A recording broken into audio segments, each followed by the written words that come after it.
Tahukah anda bunyi bising adalah satu masalah? Tahukah anda bunyi bising adalah punca masalah pendengaran? Dan tahukah anda bunyi bising di tempat kerja perlu dikawal? Jabatan Keselamatan dan Kesihatan Pekerjaan JKKP telah menetapkan isu bising di tempat kerja ini sebagai satu permasalahan yang amat serius dan ianya telah ditetapkan di bawah Peraturan-Peraturan Keselamatan dan Kesihatan Pekerjaan Pendedahan Bising 2019 yang telah dikuatkuasakan pada 1 Jun 2019. Bunyi bising di tempat kerja ini telah dikenal pasti berpunca dari penggunaan mesin, jentera, peralatan-peralatan kerja dan alat-alat lain yang mengeluarkan tekanan bunyi yang melebihi had yang telah ditetapkan. Mengikut statistik yang dikeluarkan oleh pihak JKKP, tahap pematuhan di tempat kerja telah menunjukkan penurunan yang ketara, di mana kesimpulan yang boleh dibuat dari statistik ini memberikan gambaran kurangnya keprihatinan terhadap isu bising di tempat kerja.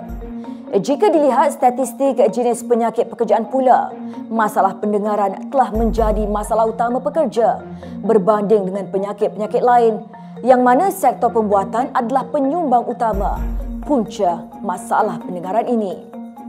Majikan harus sedar tentang isu bising ini, di mana ianya mampu mengganggu proses kerja harian dan penglibatan kos tanpa mereka sedar. Jika tidak dikawal, proses-proses sesuatu aktiviti pekerjaan seharian akan terganggu dengan kurangnya produktiviti pekerja, tidak hadir bekerja dan mengakibatkan tuntutan pampasan penyakit khidmat oleh pekerja.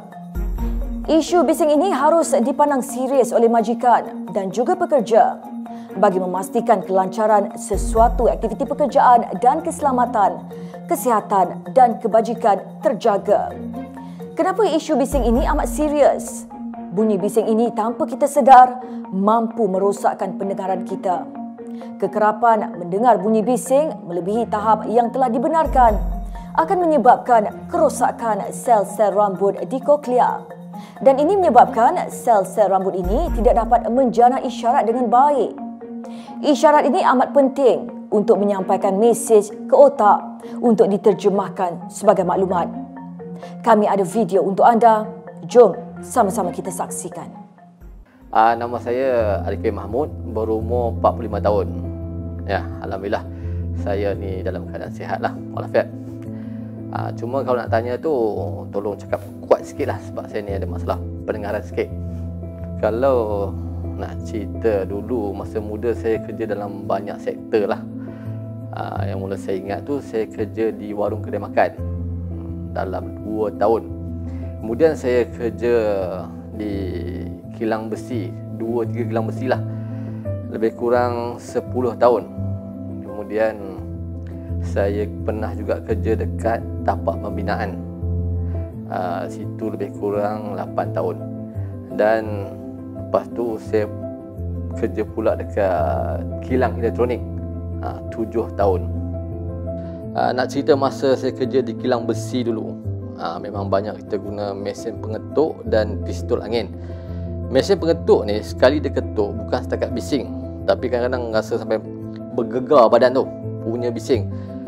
Lepas tu masa saya kerja dekat tapak pembinaan, biasalah memang banyak guna mesin-mesin jentera yang bising ni. Cuma kadang-kadang tu kami pakai jugalah earplug tu, alat pelindung telinga tu.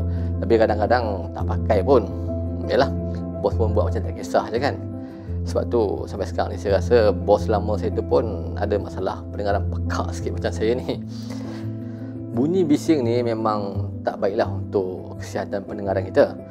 Sebab tu saya ingatkan kat sini, kalau boleh, kalau kerja di bidang yang bising ni, gunalah ni earplug tu atau alat pelindung telinga tu.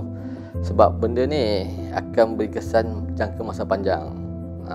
Macam bos-bos kat luar tu, sila ambil beratlah tentang perkara ni.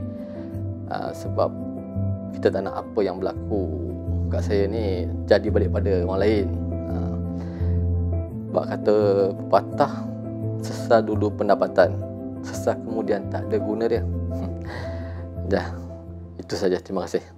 Beliau merupakan salah seorang daripada ribuan pekerja yang terkesan dengan masalah isu bising di tempat kerja. Memang secara jangka pendeknya kita tidak terfikir tentang bahaya isu ini. Tapi ingat, isu bising ini mampu menjadi lebih besar jika tidak dikawal. Jadi, kita kawal sekarang, kita bahagia mendengar masa hadapan. Pilihan di tangan anda.